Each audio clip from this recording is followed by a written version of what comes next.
Hey, what's going on, everybody? Tony the Wrench. So I'm not going to poke it too much right now because the glue's still drying.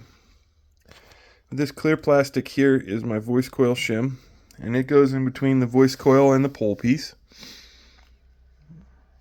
This is the spider here, and that gets glued down to the frame.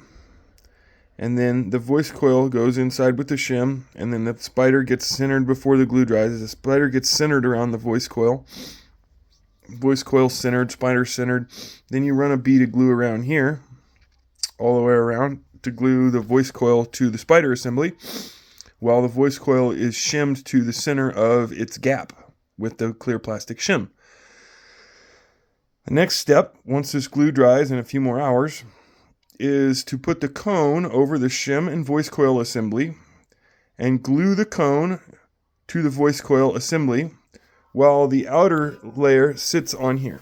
So the accordion surround will sit flat against here, and the rest of it will fall down to wherever it wants to sit naturally. Centered up on that voice coil. We'll glue it to the voice coil former, then we'll glue it to the outside rim and burnish it in. And then it gets to sit for another few hours, maybe a day, overnight, while the glue sets up before the shim gets pulled. And that establishes the voice coil gap so that the gap stays the same and this gap stays even and the voice coil doesn't rub. And it stays that way while the glue dries. And when the glue dries, the structure of the cone holds everything right where it needs to be.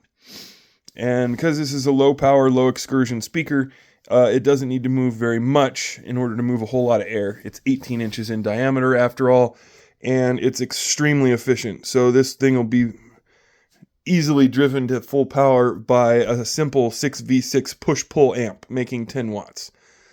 We'll make enough bass through this speaker that it'll sound great with 10 watts. I just know it. Anyway, this is not a job for the impatient.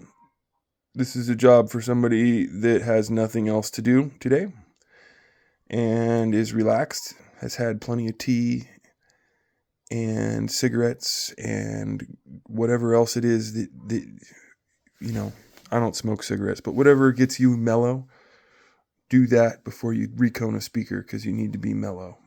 You need to be relaxed.